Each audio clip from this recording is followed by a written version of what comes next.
Dégoûte pas les autres, c'est pas moi qui le dis, moi je suis le roi des pauvres. Pour réfléchir j'ai qu'un euro, mais au moins je tomberai pas dans la fraude. Je le prononce Fröhliches-Mittel, comme Angela Merkel. Désolé, je fais ce que je peux, je trouve ma répartie chez Lidl. Des enquêtes exceptionnelles, pas de langue de bois et de l'humour. La revue c'est juste mensuel, les vidéos c'est juste tous les jours. Ouais c'est juste tous les jours. Juste milieu. Regarde ça tous les jours. Juste le milieu. Désolé pour mon manque de répartie. Je sais même pas ce que je débite. C'est dur la géopolitique. Ou un peu comme ma... République. Ma République, non? C'est dur la République quand même, non? Ouais? Non? Ah non, c'est mou, non? Ouais, les mecs se font chier, on dirait un peu. Ouais, c'est un peu mou. Enfin, ça dépend dans quel pays. Ouais. J'y connais pas grand chose, moi. Et c'est quoi une démocratie déjà?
Ça tourne en boucle comme BFM, t'existes plus comme REM. Tout est en grève comme RER, ça capte partout comme France Inter.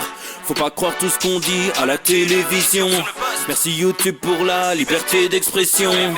C'est la vérité absolue, c'est de l'info et de l'actu. Si t'as un doute sur le contenu, check les sources ou le nombre de vues. C'est la vérité absolue, c'est de l'info et de l'actu. Si t'as un doute sur le contenu, check les sources ou le nombre de vues. Calme-toi Dimitri, la force tranquille, ça tape dans le mille. De midi à minuit, dégomme les mensonges comme des quilles. Depuis qu'il y a des séances publiques, je veux plus au cirque mais à l'hémicycle. Scandale politique et médiatique, pour rien rater il faut que tu cliques.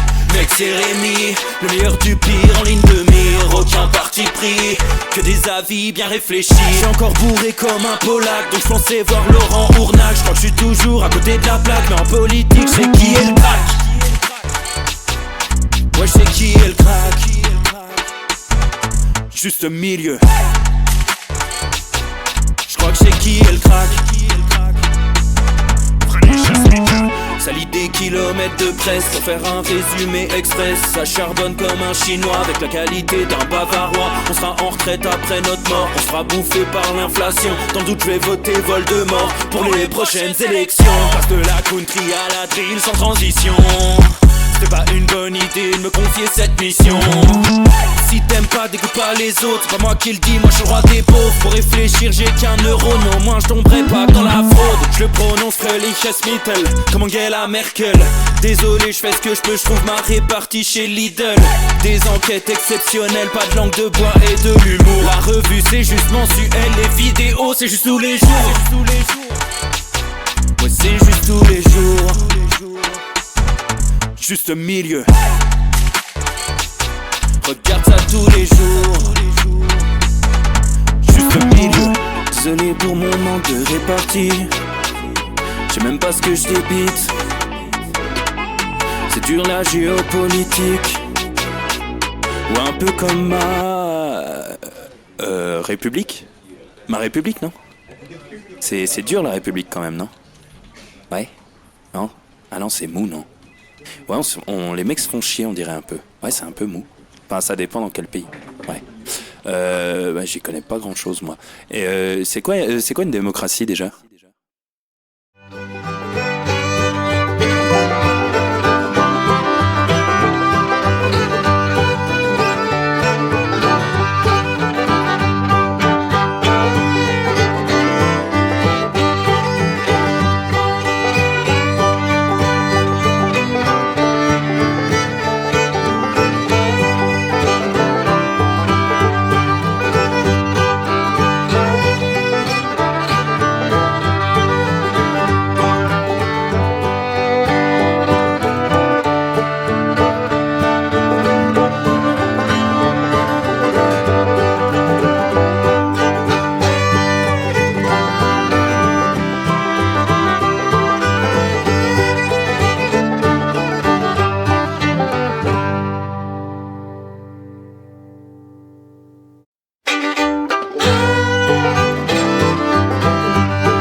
Ça tourne en boucle comme BFM, t'existes plus comme REM. Tout est en grève comme RER, ça capte partout comme France Inter. Faut pas croire tout ce qu'on dit à la télévision. Merci YouTube pour la liberté d'expression. C'est pas la vérité absolue, c'est de l'info et de l'actu. Si t'as un doute sur le contenu, check les sources ou le nombre de vues. C'est pas la vérité absolue, c'est de l'info et de l'actu. Si t'as un doute sur le contenu, check les sources ou le nombre de vues. Calme-toi Dimitri, la force tranquille, ça tape dans le mille. De midi à minuit, t'es comme les mensonges comme des quilles. Depuis qu'il y a des séances publiques, je veux plus au cirque mais à l'hémicycle. Scandale politique et médiatique, pour rien rater il faut que tu cliques. Mec c'est Rémi, le meilleur du pire en ligne de mire. Aucun parti pris, que des avis bien réfléchis. J'suis encore bourré comme un Polac, donc j'pensais voir Laurent Ournac. J'crois que j'suis toujours à côté de la plaque, mais en politique j'sais qui est le crack. Ouais j'sais qui est le crack. Juste milieu. J'crois que j'sais qui est le crack. Ça lit des kilomètres de presse pour faire un résumé express. Ça charbonne comme un chinois avec la qualité d'un bavarois. On sera en retraite après notre mort, on sera bouffé par l'inflation. Dans le doute je vais voter Voldemort pour les prochaines élections. Passe de la country à la drill sans transition. C'est pas une bonne idée de me confier cette mission. Si t'aimes pas, dégoûte pas les autres. C'est pas moi qui le dis, moi je suis le roi des pauvres. Pour réfléchir j'ai qu'un euro, mais au moins je tomberai pas dans la fraude. Je le prononce Friedrich Mittel, comme Angela Merkel. Désolé, je fais ce que je peux, je trouve ma répartie chez Lidl. Des enquêtes exceptionnelles, pas de langue de bois et de l'humour. La revue c'est juste mensuel, les vidéos c'est juste tous les jours. Ouais c'est juste tous les jours. Juste milieu. Regarde ça tous les jours. Juste milieu. Désolé pour mon manque de répartie.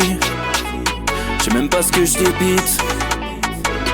Messieurs, dames, bien le bonjour. Oh putain, c'est pas beau la lumière. Hop là, et là, ça n'a plus rien à voir. J'espère que vous allez bien les copains, que vous êtes en pleine forme. Très heureux, très heureux. Waouh, reflux gastro-œsophagien, ça commence très bien.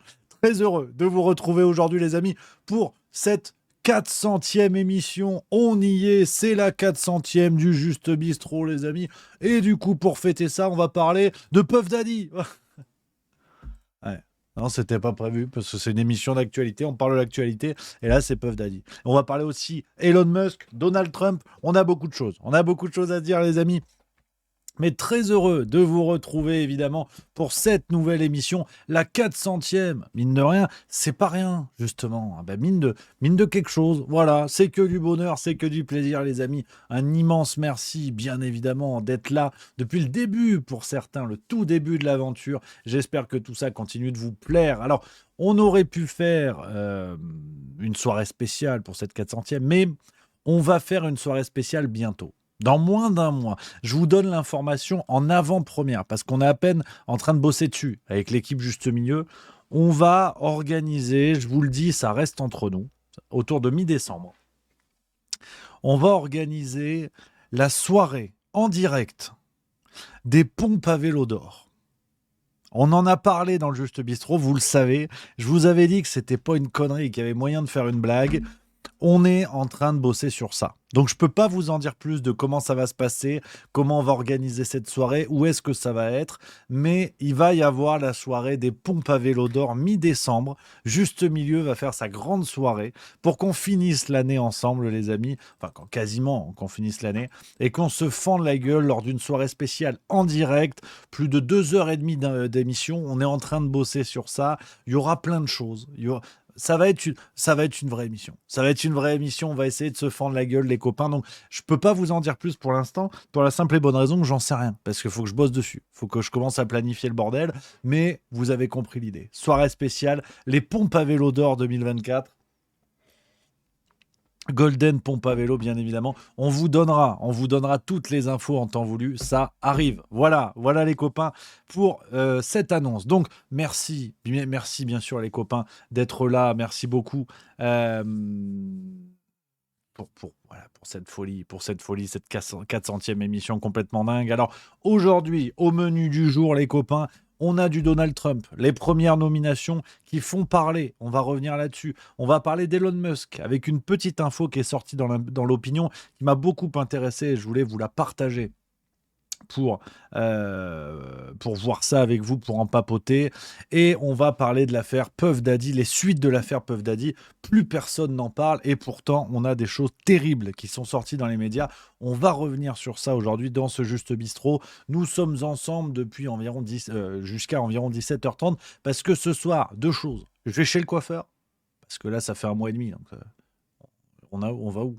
Il y a spectacle samedi, il faut que je sois beau. C'est comme la kermesse de l'école. Enfin, il faut que je sois beau. Il faut qu'on limite les dégâts. Et après, je vais voir Gladiator 2. Alors ça m'emmerde. Je vous le dis tout de suite, j'ai dit à Mme Milieu, non, arrête, viens, on rentre, on mange des aubergines. Elle me dit, non, viens, on va voir Gladiator 2. Donc ça reste entre nous, hein, dans le Juste Bistrot, mais ça m'emmerde. Je sens que ça va être une daubasse. J'avais bien aimé le 1, on l'a revu il n'y a pas longtemps en plus, et je sens que ça va être une gigantesque daube. Donc, puis Ridley Scott, plus ça va, plus il faut qu'il aille se faire cuire le cul, parce qu'il commence à nous énerver aussi. Donc, j'ai peur. J'ai peur. Voilà, je vous le dis, j'ai peur, mais bon, il faut faire plaisir. C'est l'amour. C'est l'amour. C'est normal, l'amour. Qu'est-ce que tu veux que je te dise?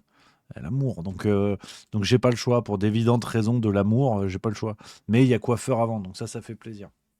Alors, non, Gladiator, j'ai peur. Puis en plus, ça me saoule parce que je vois mon Babcom 5 qui dit ouais, arrête, c'est Denzel. Alors on parle de Denzel Washington. Alors non, mais on l'aime bien, Denzel Washington. Mais au bout d'un moment, il nous emmerde, Denzel Washington. Là, il est passé sur TF1, ou oui, je crois que c'était TF1. Ah, il a serré la main des techniciens. Alors tout le monde te dit, en fait, c'est le nouveau Barack Obama. Ça va, ça va. On l'aime bien, Denzel Washington, mais bon, c'est bon. On va pas en faire un plat. Déjà, il a un nom de ville. Hein, qu'il n'oublie pas, Denzel Washington, que s'il avait été français, qu'il s'était appelé Thierry Châteauroux, on l'entendrait moins, sa grande gueule. Alors c'est sûr, tu t'appelles Washington, c'est la classe. Mais je peux te dire que Jean-Marc Souffel-Weiersheim, tu fais pas bander à Hollywood. Donc Denzel Washington, il va se calmer. Voilà. Hein, j'aimerais quand même remettre les choses en place. Voilà. Non, mais blague à part, super acteur, je taquine. Ça me permet une petite blague. Et mon Babcom 5 qui dit non, je t'assure, ami, c'est vraiment quelqu'un d'humain. Bah, apparemment, tu as des infos que je n'ai pas. Non, mais peut-être, effectivement, j'en sais rien. Attention. Moi, tu sais, moi, c'est pour la blague. Hein. Tout pour la blague. Tout pour la blague, évidemment. Voilà, c'est important. C'est important. Donc, D'ailleurs, je me pose la question, est-ce que quand Denzel se met un suppositoire, est-ce que le suppositoire peut se dire qu'il a visité Washington? Voilà.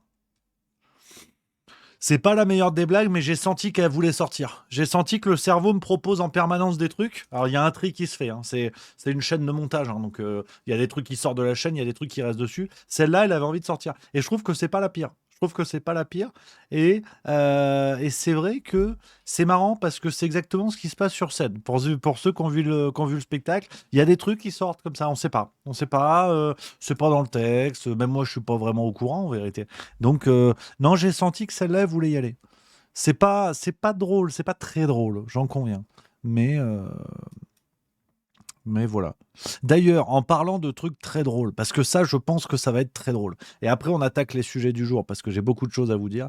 Les copains, alors déjà, vous le savez, rendez-vous Brienne-le-Château. Là, on arrive à la fin, 16 novembre 2024. On va se fendre la gueule. C'est le spectacle Zinzin avant une année 2025 de fou. On est en train de travailler sur plein de nouvelles dates. Ça va être complètement taré. Je vous expliquerai tout ça en détail plutôt la semaine prochaine. Mais au-delà de Brienne-le-Château, justement, je prépare un sketch spécial. Qui n'est peut-être pas un sketch, je sais pas. Une lettre d'amour à Emmanuel Macron. Je peux pas vous en dire plus, je suis en train de travailler là-dessus pour la fin du spectacle de Brienne, donc samedi. J'ai peur. J'ai peur. Voilà. Je peux pas vous en dire plus, je vais déclarer mon amour à Emmanuel Macron. J'ai des idées. J'ai des idées.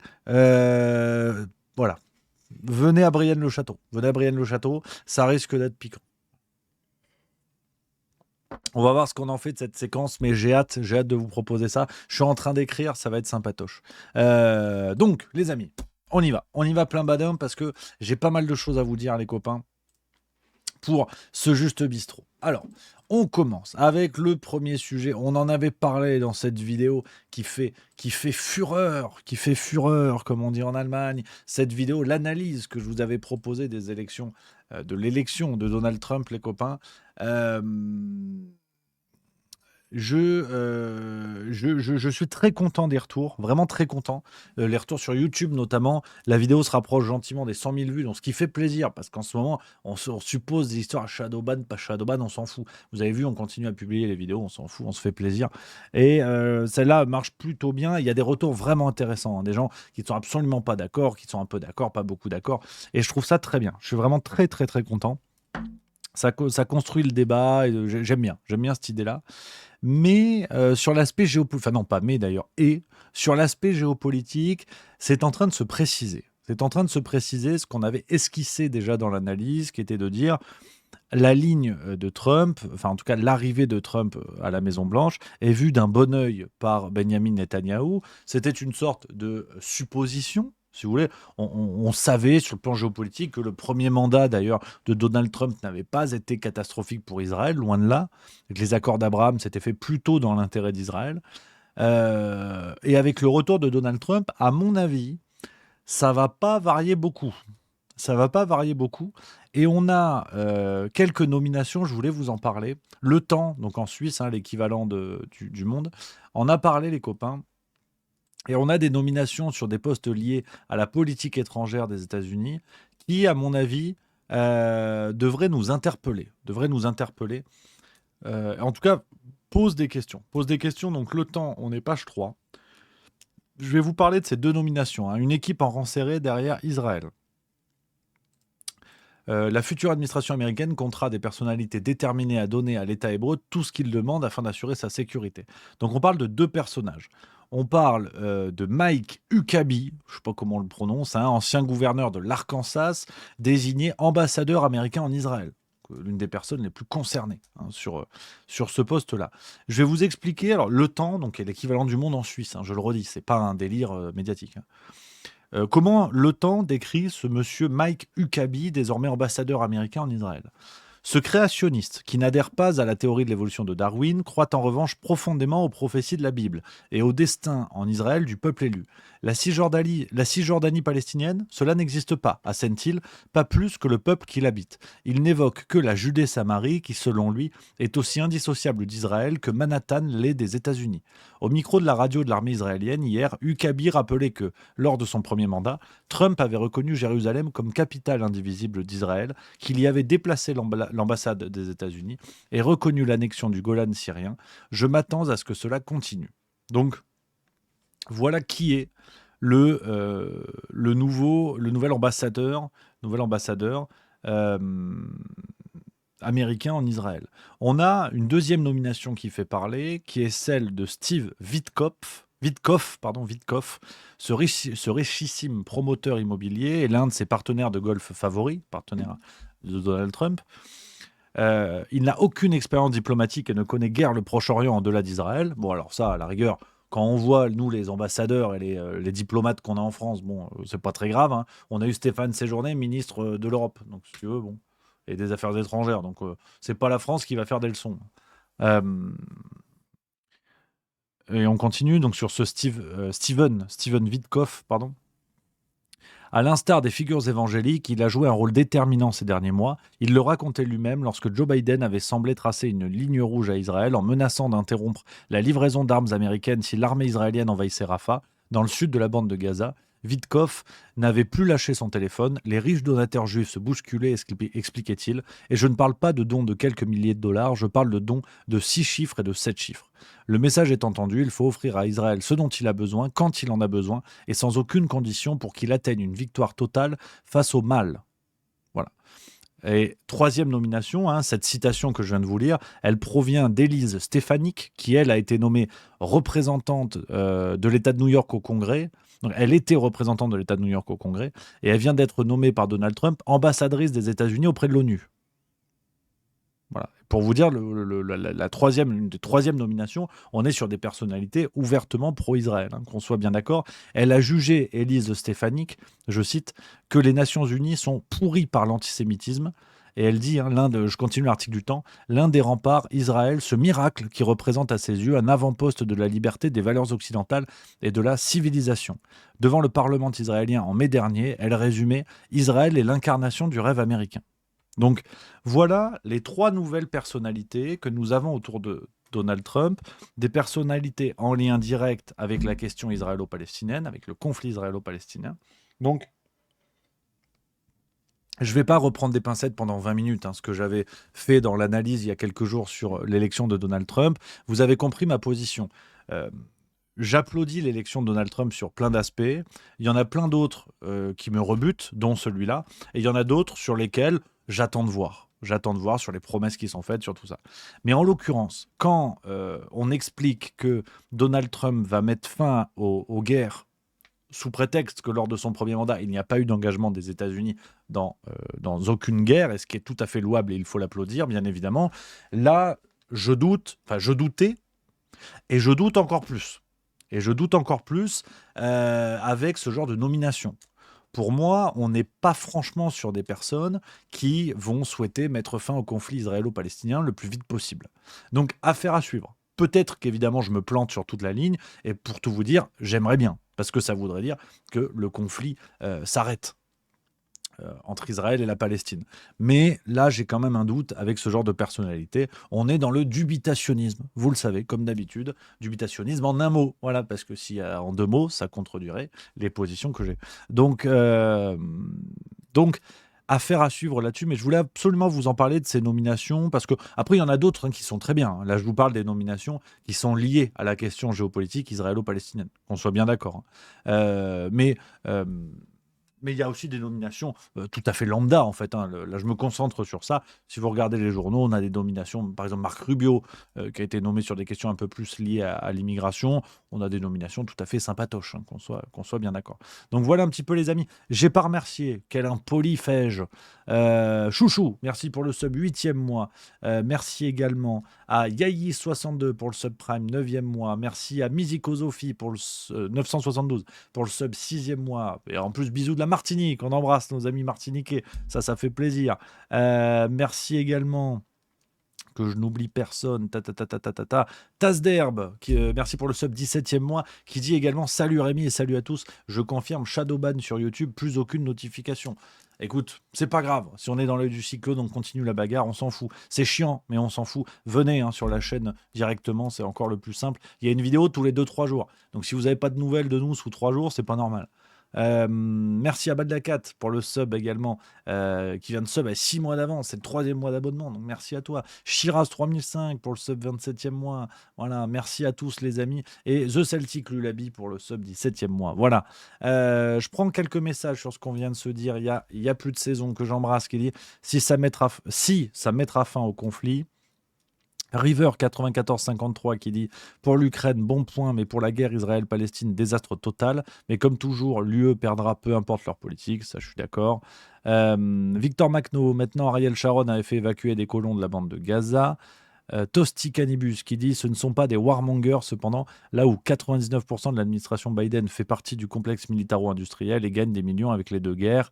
Il n'y a plus de saison qui dit ils iront plus vite pour atteindre leur objectif. Je trouve que c'est précisément ça le problème, mais c'est intéressant, c'est le débat, évidemment.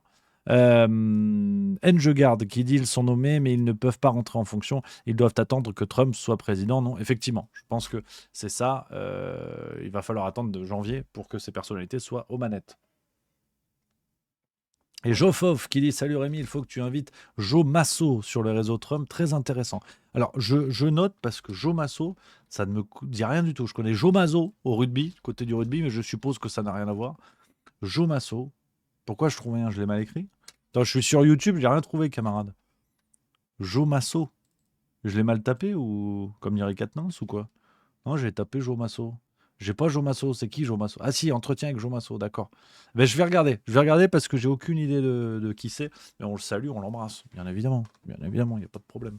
Donc voilà les copains, sur ce premier volet, concernant Trump, on est dans l'actualité, le flux de l'actualité, avec la récente réélection désormais de Donald Trump. Un deuxième élément sur lequel je voulais revenir avec vous, en lien avec ce que je vous ai dit. Alors, c'est pas un biais de confirmation, j'ai pas envie de vous prouver absolument, vous avez vu, j'ai raison, non. C'est pour, certes, aller dans le sens de l'analyse que j'avais pu vous proposer. Le jour où certains éléments l'invalident, je serais très heureux de vous les démontrer, vous connaissez la maison. Mais là, pour l'instant, on est plutôt pas mal. On est plutôt pas mal dans les grilles de lecture que je vous proposais, notamment sur les questions liées au souverainisme. Et là, on va croiser souverainisme et Elon Musk. Parce qu'il y a eu quelque chose dans l'opinion du jeudi 14 novembre, donc aujourd'hui, un élément très intéressant sur lequel je voulais absolument revenir avec vous. Parce que Elon Musk, vous avez vu, alors on en parle beaucoup, ça y est, il a été nommé l'efficacité, je sais pas quoi, gouvernementale. Un poste, ça va être peut-être du Javier Milei avec une fusée. Elon Musk va devoir tailler dans les dépenses. Voilà. Il va être nommé à la tête d'un nouveau ministère de l'efficacité gouvernementale. Voilà. Donc il va devoir tailler dans les dépenses publiques. On va peut-être avoir des tronçonneuses, on va avoir des afuera, comme disait Javier Milei. On verra ce que ça donne. Faut attendre la matérialisation. Pour le coup, l'idée me semble pas déconnante. Pourquoi pas, ça on verra. Mais sur Elon Musk, vous connaissez mes réserves, on en a déjà parlé, vous connaissez mes réserves sur le personnage, je trouve qu'il y a d'excellentes choses, la liberté d'expression sur Twitter, les fusées, des avancées extraordinaires, où le mec a doublé la NASA, il a doublé toutes les agences spatiales mondiales, c'est un personnage assez extraordinaire, c'est un génie, mais comme tout génie, on a des facettes d'ombre qui me semblent un peu effrayantes, et notamment sur le rapport au transhumanisme et sur le projet d'un WeChat américain. Je vous ai déjà expliqué tout ça, on ne va pas radoter. Mais là, on a un deuxième problème. On a un autre élément intéressant.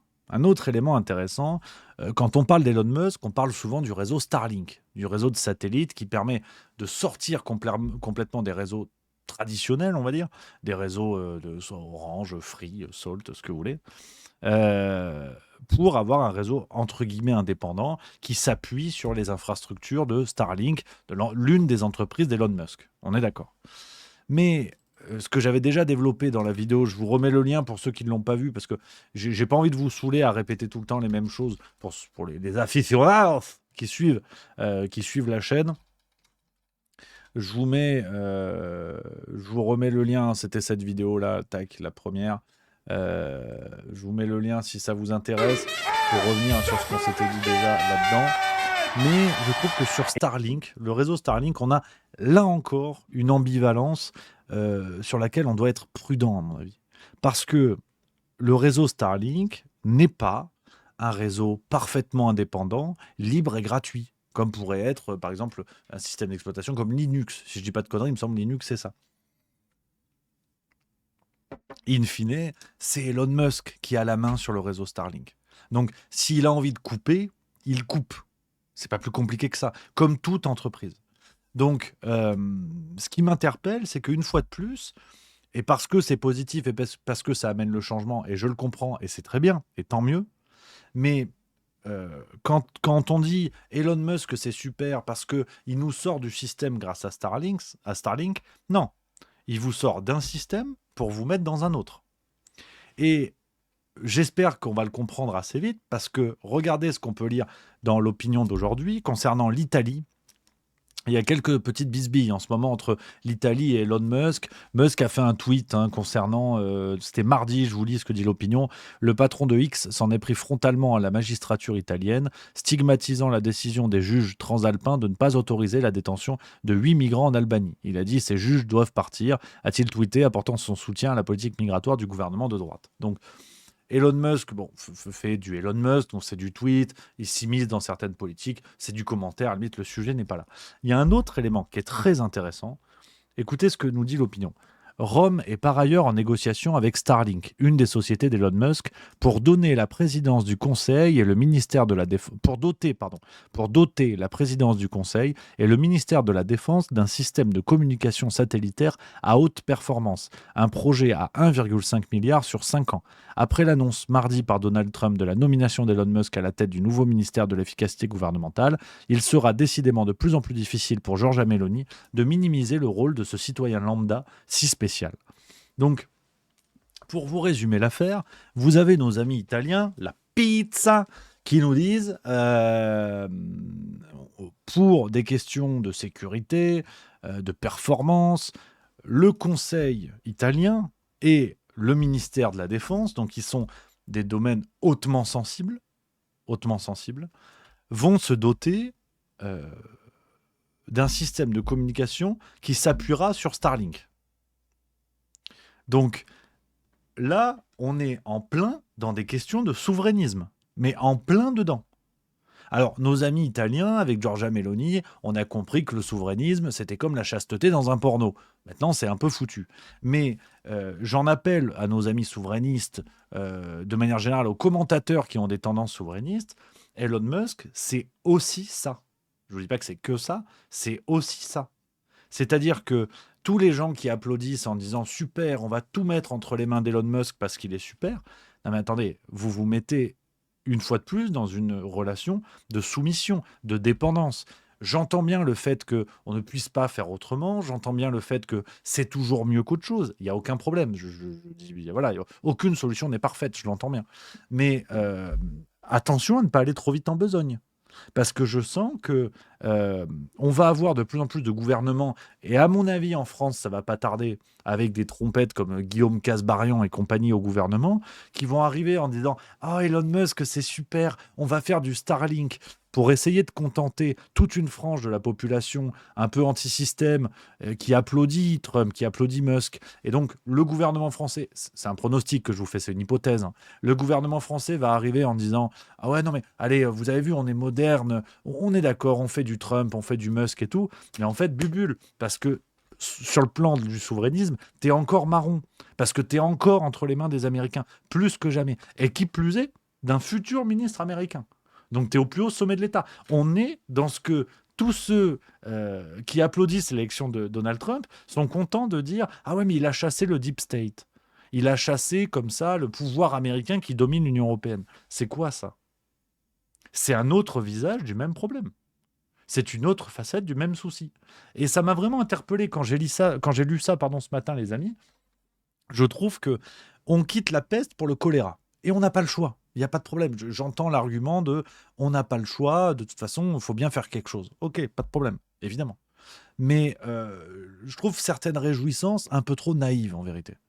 Un peu trop naïves parce que en ce moment, je suis en train de bouquiner. Alors, c'est un pavé, mais c'est passionnant et je vais bientôt vous en parler.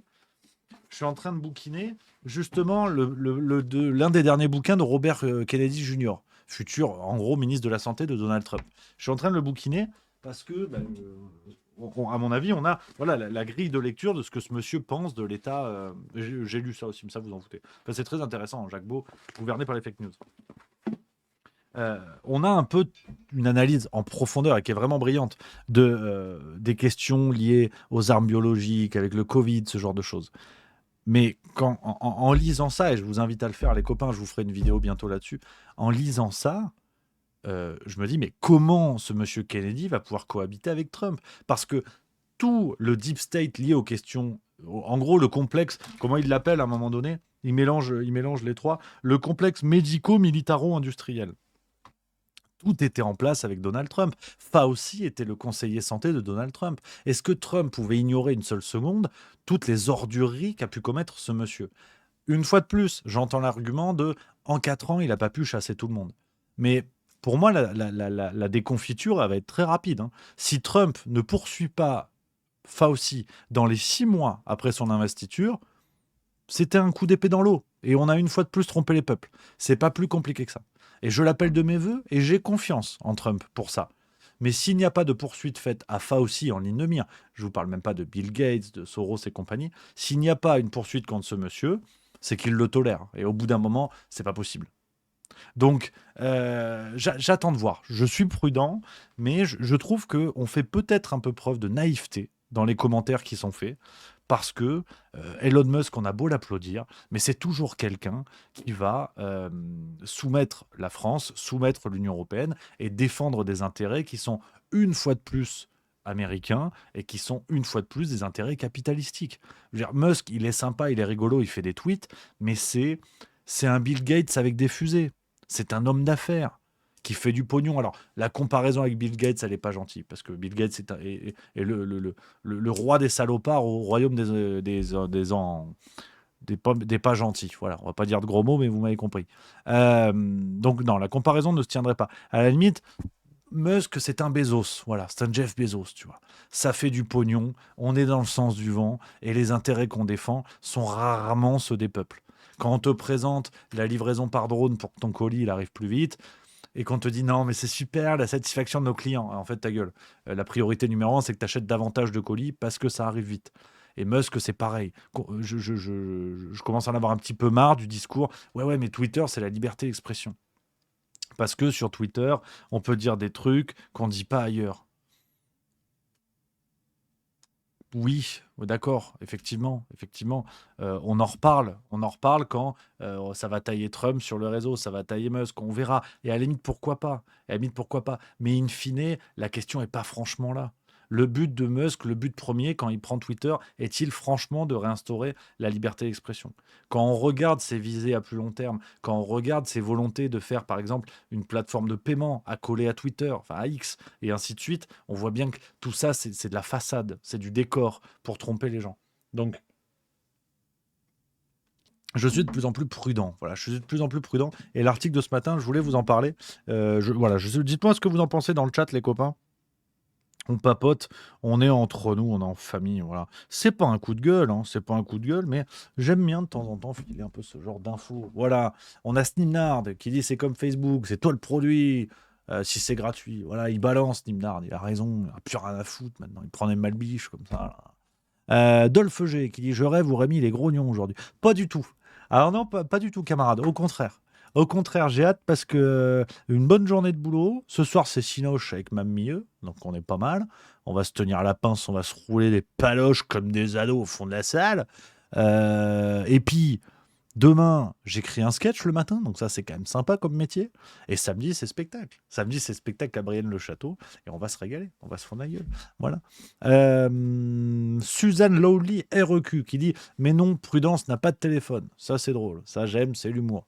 Stealth 5 qui dit j'en pense rien, de toute façon on subit constamment. Là, je suis d'accord. C'est la ligne un petit peu plus défaitiste du discours, mais je te rejoins. On a quoi d'autre?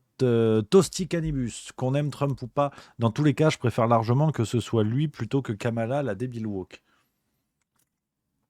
Ça, après, j'entends tout à fait l'argument, on est d'accord. Mais je trouve que c'est peut-être un poil léger.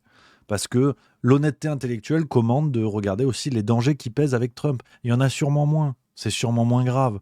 Mais l'optimisme BA ne me rassure pas plus, on va dire. Baldacat, la photo de Musk en costume de Baphomet sur son profil, il me semble que c'est signé, non? Ah, c'est vrai, oui, j'ai entendu ces histoires de satanisme aussi par rapport à Musk. Bon. Maintenant, que ce soit vrai ou pas, si vous voulez, aujourd'hui, le satanisme, c'est vrai que c'est un petit peu fastoche. Quand vous voulez descendre quelqu'un, vous dites il est sataniste. Hein. Mbappé est sataniste. Non, il est nul en ce moment. Détendez-vous. Alors, peut-être Satan l'habite ou pas, j'en sais rien, mais c'est un jeu de mots, ça. Alors, c'est pas super marrant, mais. Gamaré 87, Musk veut abattre le wokisme et Twitter fait partie de ses armes. C'est tout, il a perdu un fils. Avant était démocrate, maintenant républicain. Absolument. Il y a aussi cet élément. Hein, il y a aussi cet élément. Musk qui a raconté de l'histoire de son fils devenu une fille qui a sombré dans le wokisme. Et il en a fait un combat, il en a fait une affaire personnelle. Euh, oui, oui, je le comprends. Mais si vous voulez, et là, je deviens un petit peu plus taquin. On rentre presque dans un rapport presque philosophique à la chose. Et je sais que certains ne bondissaient pas, ne me sautaient pas tout de suite dessus, à part pour mon corps galbé et svelte. Mais cette histoire-là, bien que je la comprenne en tant que citoyen, on va dire en termes de philosophie politique, c'est ce qui devrait nous inquiéter. Parce que Musk est dans une croisade personnelle. Et est-ce que c'est bon signe? Parce que si demain, vous aviez un entrepreneur milliardaire proche du pouvoir qui était dans une croisade personnelle pour détruire, par exemple, je ne sais pas, le conservatisme ou le souverainisme, je ne suis pas certain que tout le monde regarderait ça d'un œil passif en disant ouais, bah, pourquoi pas. Si vous voulez, je comprends la position et si vous voulez, je ne vais pas vous dire l'inverse. Oui, ça me va plus dans ce sens-là. Vous avez bien compris que je ne suis pas un gros défenseur du wokisme. Mais en termes de philosophie politique, ça devrait quand même nous inquiéter. Autant que des gens qui ont eu l'oreille de Biden et qui défendaient à fond le wokisme bec et ongle avec des convictions personnelles. Qu'on soit bien d'accord. C'est la même chose. Et l'honnêteté intellectuelle commande d'être prudent dans les deux sens. Ou alors, on assume ouvertement avoir choisi son camp. Par contre, et ça, évidemment, pas de problème. Donc voilà. Gamaré 87 qui dit bah, c'est un peu ce qu'on se prend depuis des dizaines d'années, le progressisme. Oui, non, mais je suis d'accord. Et puis, vous avez compris que je suis quand même plus proche de la ligne anti-woke que la ligne woke. On est OK. Mais ceci dit, je pense que ça doit quand même nous appeler à la prudence. Et comment dire? Ouais, j'attends de voir. Voilà, j'attends de voir. Pas s'emballer, pas s'emballer. Alors, attends, il y a Romain83R qui dit le problème, Rémi, c'est que tu juges en te focalisant sur le fait que ça ne va pas être bénéfique pour la France et l'Union européenne. Ça, on le sait. On espère juste que l'élection de Trump nous donne l'espoir d'avoir la même chose ici et que les scandales sanitaires, pédo, guerre américaine, enfin, guerre UA, tu mets. Ukraine, j'ai pas le drapeau, je pense que c'est le drapeau de l'Ukraine que tu as mis, camarade, soit révélé, oblige nos journalopes à en parler. Mais enfin, comment dire, je, je vois ce que tu veux dire, je comprends ça, mais déjà, non, je pense pas être focalisé seulement sur le fait que la France et l'Union européenne en pâtissent. C'était le cas, c'est le cas et ça sera le cas. Donc, si vous voulez, c'est pas une découverte. Je rappelle juste cet élément pour qu'il n'y ait pas non plus un optimisme trop béat. Tout le monde applaudit sur un truc qui ne nous concerne pas. Et et si vous voulez, je le redis, moi, j'ai envie d'être d'accord avec toi quand tu me dis que l'élection de Trump donne l'espoir d'avoir la même chose et que les scandales sanitaires, pédo, guerre en Ukraine soient révélés. J'ai envie d'être d'accord avec toi.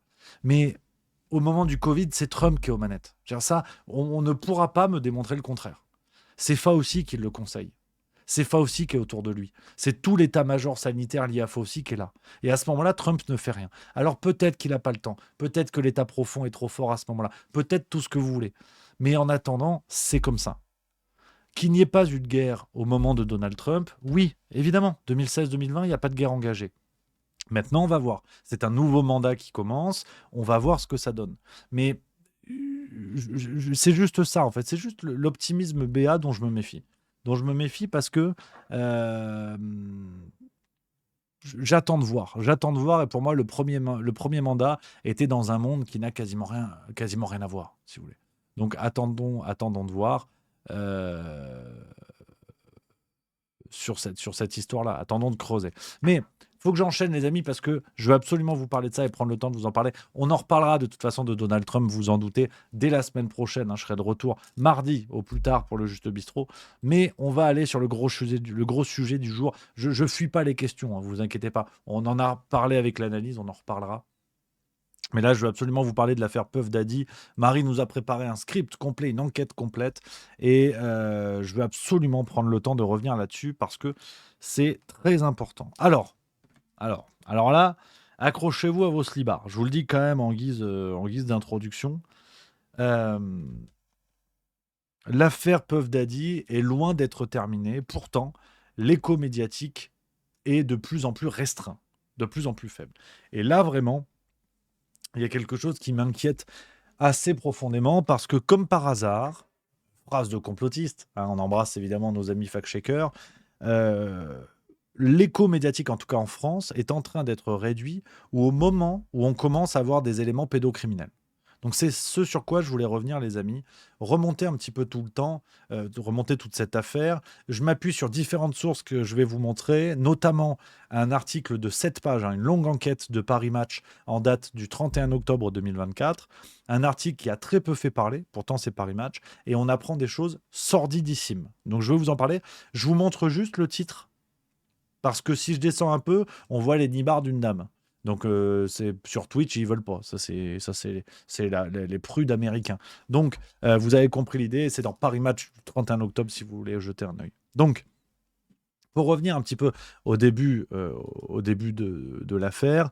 Entre septembre et octobre 2024, c'est l'explosion de l'affaire Puff Daddy. Les langues se délient, on a des centaines de témoignages qui remontent à la surface, sur plus de 30 ans quasiment. Alors, on va dire Puff Daddy, moi je suis à l'ancienne, parce qu'il s'est aussi appelé P. Diddy ou Didi. Je veux dire Puff Daddy, parce qu'au pire on peut l'appeler l'ordure, ça ira très bien. Au 1er octobre 2024, on dénombre 120 plaintes contre lui, pour prendre vraiment la mesure. On avait déjà fait une vidéo sur Juste Mis le 7 octobre 2024. Si vous voulez remonter la première partie du dossier, je vous renvoie vers la chaîne YouTube. Là, on continue parce que, comme je vous l'ai dit, depuis environ 2 semaines, c'est silence radio. Silence radio dans nos médias, ou presque. On a quelques rares articles qui sortent à droite à gauche, mais de manière très nébuleuse, alors qu'on a des révélations peut-être encore plus graves que ce qu'on a eu jusqu'à présent. Donc, comme je vous l'ai dit, il y a cette enquête de Paris Match du 31 octobre qui a beaucoup parlé de ça. On va s'en servir aujourd'hui. Il y a beaucoup d'éléments qui sortent de l'enquête et je vais vous montrer d'autres articles. Alors, déjà, on a eu des révélations sur ces soirées. On a eu de nouvelles révélations. Vous avez compris l'idée des soirées de Puff Daddy, Sean Combs, de son vrai nom, des soirées orgiaques, avec une première partie un peu sympa où tout le gratin du gratin était là, et puis une deuxième partie de soirée beaucoup moins sympa, où on a de l'agression sexuelle, on a de la drogue, on a des abus, on a des orgies avec tout ce qu'on peut imaginer de pire, tout ce que vous voulez. Mais une information qui a commencé à pointer le bout de son nez pour de bon cette fois, c'était le 2 novembre, chez Voici, où on commence à découvrir le volet français de cette affaire. Ces personnalités françaises qui seraient impliquées dans le scandale. Parce que dans ces soirées freak-off, c'était le surnom des soirées sur les freak-off, évidemment ça se faisait dans le monde entier. Alors, ce serait compte privé, et notamment en France. Notamment en France, à Saint-Tropez. On apprend dans cet article de Voici que Puff Daddy a eu l'idée de ces soirées privées. C'est à Saint-Tropez qu'il a eu cette idée-là. Séduit par le concept de soirée blanche, qui à l'origine réunissait tout le gratin de stars dans de somptueuses villas du sud de la France, le producteur de musique décide de l'adapter. Dans un autre genre, le rappeur fait venir Jay-Z, Mariah Carey, Leonardo DiCaprio, Donald Trump et bien d'autres personnalités dans différentes soirées qu'ils organisent un peu partout aux États-Unis, mais également en Europe. Donc, Ça aussi, c'est un élément qui n'est pas trop remonté à la surface, parce que on a tout le gratin américain de la musique, du cinéma, de tout ce que vous voulez, mais on a aussi de la politique. Et autant on a pointé du doigt les liens entre Kamala Harris et Puff Daddy, autant on a moins parlé du fait que Donald Trump ait pu être présent à certaines soirées. Très clairement, vous êtes ensemble depuis quand? Sur ça, c'est très important.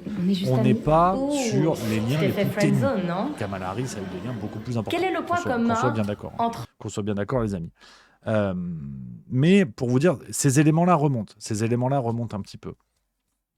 Donc l'origine par rapport à Saint-Tropez, c'est très intéressant. C'est vraiment intéressant. On a cette origine qui revient, ce rapport à la France qui revient par rapport à ça. Alors attendez, apparemment il y a des problèmes de son. Est-ce que ça va mieux ou pas? Oui, j'étais sur un onglet, il y avait une vidéo à la con, mais là je l'ai enlevé. C'est bon, c'est fini, non? Il y avait un peu de la musique. Il paraît que ça a un petit peu remué. Non, c'est bon, c'est réglé. Voilà, on peut avancer. C'est la technique juste mieux. Je suis youtubeur, je suis pas technicien d'arty. Donc toujours sur ce volet français, curieusement dont personne ne parle, à part cet article de Voici, comme je vous l'ai dit. On nous dit dans l'article, une victime présumée affirme avoir été emmenée à Paris et Glasgow, où elle aurait été contrainte d'assister aux fameuses after-parties de Puff Daddy, connues pour la consommation excessive de drogue et les relations sexuelles qui étaient monnaie courante là-bas. En janvier 2011, cette même personne aurait dîné avec des personnalités françaises sans citer leur nom. Donc, là encore, phrase de complotiste, comme par hasard, l'affaire est de moins en moins évoquée dans les médias français à partir du moment où on dit qu'il y avait des personnalités françaises. C'est curieux. Alors moi, je suis naïf, moi, je suis con. Donc, c'est le hasard de la vie. On a également, dans cette fameuse enquête de Paris Match dont je vous parlais, on a des révélations qui nous expliquent qu'il y aurait des vidéos détenues par le FBI qui pourraient contenir des images de ces nuits parisiennes. Donc, potentiellement, avec des personnalités françaises. Donc là, on commence à entrer dans un réseau qui, disons-le tout de suite, rappelle celui de l'affaire Epstein. On est sur différents continents. Et ne regardons pas l'affaire Puff Daddy en disant « Ah, ces Américains délurés ». On a des personnalités françaises dans la boucle. Ça semble plus ou moins acté, en tout cas à en croire certains médias confirmés. On a eu d'autres infos qui sont sorties, c'est pour vous dire, voilà, une fois de plus, le comportement du monsieur. C'est pas les infos les plus pertinentes, mais on a eu, par exemple, dans ce truc-là, il va encore y avoir du son, je suppose. On va l'enlever, ça m'emmerde. On nous explique le témoignage d'une ex-collaboratrice de Puff Daddy relayé par Closer, un article du 12 novembre. Pour vous dire, il n'y a que la presse People qui en parle maintenant, alors que les journaux plus mainstream, on va dire plus généraux, en parlaient il y a quelques semaines encore. Cette ex-collaboratrice dit: elle débute en indiquant qu'il y avait des centaines de miroirs afin que Puff Daddy puisse se voir sous tous les angles. Peu importe où on regardait, on pouvait se voir dans un miroir. L'article rajoute: Puff Daddy avait pour habitude d'organiser des soirées qui pouvaient se transformer en orgies et durer plusieurs jours. Le rappeur dépenserait environ 500 000 $ par soirée. Vous pouvez imaginer à quoi cela ressemble lorsque les gens sont nus et qu'ils font l'amour sur le sol, dans les canapés, un peu partout, a-t-elle déclaré. Selon ses propos, il s'agissait d'une volonté de Puff Daddy de faire en sorte que des personnes en pleine activité sexuelle soient visibles un peu partout dans la maison. Donc ça, on s'en doutait. Il y a un autre élément qui est sorti, et ça, tout le monde ou presque en a entendu parler. Vous vous rappelez de cette histoire de l'huile pour bébé? En mars 2024, rappelez-vous, il y a une perquisition dans l'une des baraques de Puff Daddy, et la police retrouve 1000 bouteilles environ d'huile pour bébé. Un truc énorme. Ça avait beaucoup fait parler, on avait un peu ricané, tu vois, en disant « Ah, l'huile pour bébé ». À ce moment-là, l'avocat, le 27 septembre, nous dit qu'il a une grosse maison et il achète en grande quantité. Donc on avait un truc qui était vraiment au niveau de dans une autre affaire différente quand même. Rappelez-vous l'avocat de Joël Guerriau, ce sénateur qui avait tenté de droguer une collègue députée et qui explique: oui, mais il n'était pas bien en ce moment, son chat est mort. Tu vois.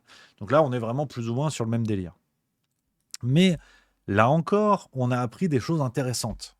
Toujours dans cette enquête de Paris Match, je vous le dis, qui est très intéressante parce que c'est la seule à être dans la continuité. En fait, cette huile pour bébé, on a expliqué dans un premier temps que ça servait comme lubrifiant sur le plan sexuel, pas pour les bagnoles. On a l'avocate de plusieurs victimes qui a dit: quand les agents fédéraux ont mis la main sur ces flacons, ils ont d'abord pensé que leur contenu était utilisé comme lubrifiant. Ça pourrait être bien plus sordide que ça. Parce que on apprend, et toujours Paris Match nous dit, la fameuse huile aurait en réalité servi de support au GHB, la drogue du violeur qui fait perdre connaissance. Elle permettrait de le faire pénétrer dans les corps des victimes pour les soumettre chimiquement. Et là, on grimpe un échelon dans le sordide. Parce que déjà, c'était pas dingue. Là, on comprend que, et ça a été révélé notamment par Stéphane Maurice, directeur de la Metropolitan Police Service et National Crime Agency, qui expliquait « Nous savons aujourd'hui que du GHB peut être administré via du lubrifiant. » Donc, là encore, on grimpe un échelon. Et il n'y a pas de suivi. Et il n'y a pas de suivi, on n'en a quasiment pas entendu parler de ce truc-là. De l'intérêt du lubrifiant pour faire pénétrer dans le corps des victimes du GHB. On continue sur d'autres infos qui sont sorties. Là encore, ça avait été évoqué rapidement. La réouverture d'enquête de plusieurs personnes mortes subitement. On a vu l'histoire liée à Tupac Shakur. L'assassinat de Tupac. La piste avait été explorée au moment de l'éclatement de l'affaire Puff Daddy, qu'il aurait pu avoir un lien sur cet assassinat qui date de 10-15 ans aujourd'hui.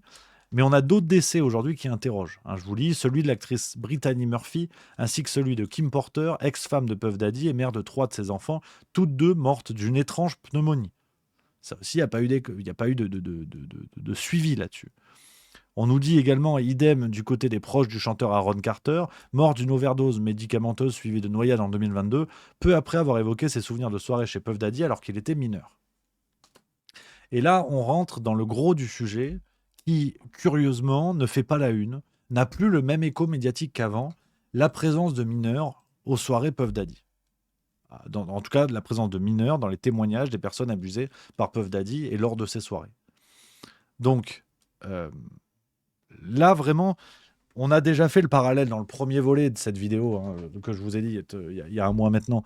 On a déjà évoqué la ressemblance entre les affaires Puff Daddy et l'affaire Epstein, la logique de réseau, le gratin du gratin du gratin, la logique de chantage, avec des célébrités qui se tiennent par les mains, on va dire, pour être poli, d'autant plus que dans les soirées, ça devait physiologiquement être tenu par autre chose, mais bon, on reste poli. On a vraiment des similitudes incroyables. Des similitudes incroyables dans les deux affaires. On a vraiment la logique de réseau doit nous interpeller. Et là maintenant, on a une nouvelle ressemblance qui est la présence de mineurs. Je vous lis donc, on a l'Indépendant qui en a parlé le 29 octobre. Regardez dans cet article-là. Drogué à son insu et forcé à pratiquer une fellation alors qu'il n'avait que 10 ans au moment des faits, un homme dépose une nouvelle plainte contre le rappeur. L'Indépendant, journal régional français, qui a évoqué ça.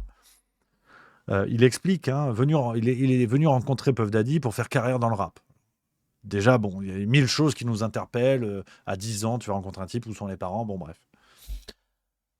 Très vite, l'entretien dérape, il est poussé au sol et forcé à pratiquer une fellation au célèbre rappeur avant de perdre connaissance. À son réveil, le petit garçon était en pleurs et a demandé à voir ses parents. Puff Daddy aurait menacé le mineur en lui disant qu'il lui ferait beaucoup de mal s'il racontait ce qu'il s'était passé. Donc c'est un premier témoignage parmi tant d'autres. L'enquête de Paris Match, toujours du 31 octobre, reprend le témoignage d'une victime de 13 ans au moment des faits qui dit, l'article dit, des États-Unis à Dubaï, Puff Daddy me faisait voyager avec lui dans son avion privé et m'obligeait à me prostituer. Là encore, on a vraiment des éléments. L'avion, c'est un élément anecdotique. Puff Daddy se déplace en jet privé. Mais là encore, ça rappelle évidemment l'affaire Epstein. On a le témoignage du fils du photographe officiel d'un événement de Puff Daddy, alors qu'il n'avait que 6 ans. Il dit « J'ai vu des choses que je n'étais pas en âge de voir. Il y avait des femmes seins nus, des gens qui buvaient de l'alcool, se roulaient des joints, sniffaient de la cocaïne.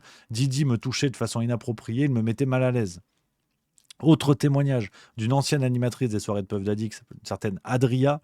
Dans les Hamptons, il y avait une jeune fille allongée sur une table avec des fruits sur le corps. Je me souviens que Puff Daddy m'a demandé d'en attraper un, posé sur son téton avec ma bouche. J'ai appris plus tard que la petite n'avait que 15 ans. Donc voilà le genre de témoignage qu'on a aujourd'hui dans ce genre d'affaires.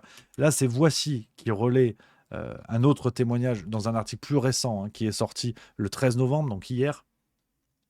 Une artiste révèle comment les enfants étaient présentés dans les soirées de Puff Daddy. Donc on a en plus une récurrence là-dedans.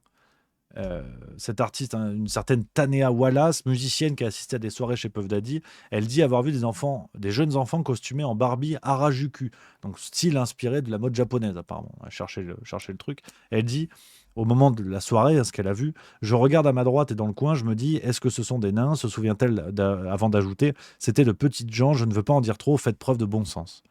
Donc, euh, là, ces éléments qui sont très récents, les amis, je voulais absolument vous en parler pour assurer une continuité sur cette affaire-là. C'est pas pour faire une vidéo et faire du clic, faire du buzz, on s'en fout, mais de continuer à parler de l'affaire Puff Daddy parce que on franchit de nouveaux caps dans l'horreur. Déjà, une mécanisation de l'abus sexuel, c'était gravissime, avec, enfin, sous couvert du gratin de la vie américaine, donc tout le showbiz américain, le cinéma, la musique, le sport, tout ce que vous voulez, jusqu'à la politique. Et aujourd'hui, on retrouve en plus une dynamique pédocriminelle, d'un réseau installé, d'une récurrence de la présence de gosses, voire d'abus de gosses dans ces soirées-là. Et l'affaire n'a plus d'écho. On n'a plus d'écho. En tout cas, dans la presse française, les articles que je vous ai cités sont parmi les seuls que l'on peut trouver pour couvrir ce genre de faits qui sont gravissimes. Gravissimes. Et en France, tu vois, on a quand même quelques articles pour nous parler de l'affaire Puff Daddy. Tu vois, par exemple, 20 minutes, le 9 novembre. Puff Daddy incarcéré pour trafic sexuel, le rappeur a demandé une libération sous caution. Voilà. Donc en plus, potentiellement, il peut être libéré sous caution. Si jamais la comparaison entre l'affaire Epstein et l'affaire Puff Daddy ne se tient pas jusqu'au bout avec un suicide en prison ou un auto-suicide, je ne sais guère comment l'appeler, de Puff Daddy. Donc vraiment, je tenais à faire on va dire cette rétrospective des dernières actus, les amis, parce que on est face à une affaire mais sordide au possible, qui a de très nombreuses ressemblances avec l'affaire Epstein, jusque dans la volonté de nos médias français de ne pas en parler. Parce que, et ça je le dis en observateur citoyen, mais nos médias ont parlé de l'affaire Puff Daddy quand ça commençait à exploser, qu'il y avait de nombreux témoignages, il y avait de nombreuses choses, et qu'on parlait un peu des stars américaines. Là, on en a entendu un peu parler. Après, bon, c'était le boom des élections américaines, donc il fallait pas trop que ça atteigne l'image de Kamala Harris. Donc ça a commencé à descendre. Et maintenant qu'il y a un volet pédocriminel, il n'y a plus rien du tout. Alors, la sortie du volet pédocriminel qui coïncide avec le volet français. Mais ça, on le savait. Il faudrait que je vous retrouve la petite vidéo. Je crois que c'était, que je dise pas de conneries, le témoignage d'un grand DJ français qui avait expliqué avoir été aux soirées de Puff Daddy à l'époque. Je veux pas dire de conneries parce que si c'est pas lui, je sais plus. Bon, c'était un passage dans une radio. C'est pas très très grave. Euh, c'est pas très très grave. Bon, je sais plus, j'ai pas l'extrait, mais on s'en moque. Mais voilà, je voulais absolument assurer le suivi de cette affaire, les amis, parce que une fois de plus, ça va se péter la gueule. On ne va plus en parler alors que c'est de plus en plus grave et que tout le gratin américain était présent. Je veux dire, dites-vous que dans les soutiens de Kamala Harris que vous avez vus, je vous dis ça parce qu'ils ont soutenu Kamala Harris, on en a parlé dans les médias. C'est pas pour faire un lien avec Kamala Harris, je m'en fous, hein. Mais les Beyoncé et compagnie qu'on a vu soutenir Kamala Harris sont des gens qui sont mêlés à l'affaire Puff Daddy. Donc pour vous dire à quel point ce genre d'affaire aujourd'hui se fait à ciel ouvert, au su et au vu de tout le monde, et en plus ils viennent parader pour vous donner des conseils démocratiques. Je ne sais pas si on se rend compte de l'ampleur des scandales en fait, qui se font à ciel ouvert et personne n'est dérangé. Et Kamala Harris prend volontiers le soutien de ces gens-là. Kamala Harris, qui elle-même était à un moment donné en relation avec Puff Daddy. On a vu ces photos qui sont remontées. Est-ce qu'elle a assisté aux soirées? Je ne sais pas, je ne peux pas l'affirmer, bien évidemment. Donc soyons prudents quand même. Mais ça passe. Ça passe. Et aujourd'hui, plus c'est grave, moins on en parle, et vous allez voir qu'on va nous expliquer que c'est un délire complotiste bientôt. Donc, je voulais absolument, absolument vous parler de ça, les amis. Affaire à suivre, on en reparlera pas tous les jours, parce qu'il ne faut pas en faire un fonds de commerce. Ce serait tout aussi, enfin, ce serait scandaleux d'avoir ce genre de comportement. Mais voyant que plus rien n'en parle, plus aucun média n'en parle, je voulais absolument le faire. Je voulais absolument le faire, les amis, faire le suivi avec juste milieu. Voilà, voilà les copains. Au moins, je vous ai parlé de ça. On est dans les temps. On est bien. Et ça me semblait très important. Voilà. Voilà, les amis, sur cet aspect-là, ce qu'on pouvait se dire. Putain, hein, euh, c'est important. C'est important quand même. Non mais. Anarchizeroid qui dit on a les mêmes en France, je suis sûr que ce genre d'affaires arrive en France, exemple avec Libération Rémi. Allez-y, je prends vos commentaires les copains. Bibi7844 qui dit il n'y a aucune personne qui était à la fois liée à l'affaire Puff Daddy et Epstein, et si c'est le cas, pourquoi ce n'est pas sorti durant l'affaire Epstein? Effectivement, ça fait naître de nombreuses questions, ça fait naître de nombreuses questions cette affaire, mais voilà, je pense qu'il faut le regarder froidement, il faut surtout en parler et ne jamais lâcher ce genre d'affaire. C'est comme l'affaire Palman, il faut continuer d'en parler, il faut continuer que le peuple doit continuer à se mobiliser, à donner de l'écho à ce genre d'affaires, parce que c'est trop facile de l'enterrer, c'est trop facile. Et on oublie et on lâche. Il faut continuer à ce qu'il y ait une mobilisation pour toujours mettre ces drames-là au centre de l'attention. Voilà un petit peu les copains. Je crois qu'on est pas mal. Pour aujourd'hui. Je voulais vous dire tout ça, les amis. On va se quitter, comme je vous l'ai dit, il y a Coiffeur et il y a Gladiator. Donc là, faut pas déconner. Mais qu'est-ce qui vous attend? Le petit programme qui vous attend, les amis. On a demain, c'est vendredi, donc je suis pas là. Demain, il n'y a pas de Juste Bistrot. Je prends la route de Brienne-le-Château, c'est clair. Rendez-vous Brienne-le-Château, vous le savez maintenant, 16 novembre, on va se régaler. Dimanche, ça discute avec Carl Zero. Voilà. Ça y est, on y est. La vidéo sort ce dimanche à 19h, les copains. Et moi, je serai de retour normalement lundi. Alors lundi, je pose un jour de congé, mais je vois un copain à 19h. Je pense que je vais passer par le bureau pour faire un Juste Bistrot. Je vous promets rien, mais il y aura sûrement un Juste Bistrot lundi soir à 16h45, voilà, jusqu'à 18h, on sera bien.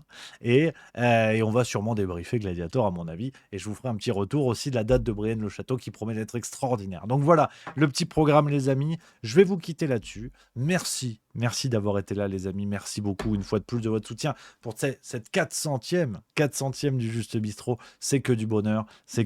Grâce à vous et avec vous. Voilà. Merci, les amis. Je vous souhaite une excellente soirée. À lundi, du coup. Vive la rigolade et vive la France. Allez.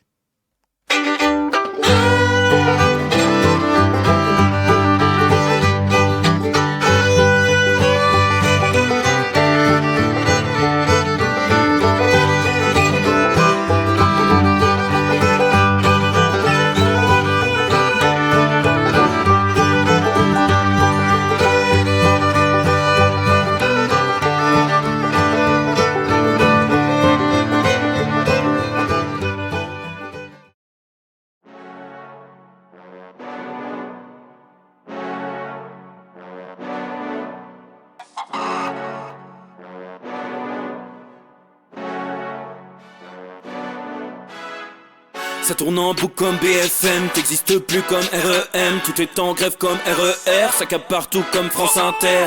Faut pas croire tout ce qu'on dit à la télévision. Merci YouTube pour la liberté d'expression. C'est pas la vérité absolue, c'est de l'info et de l'actu. C'est un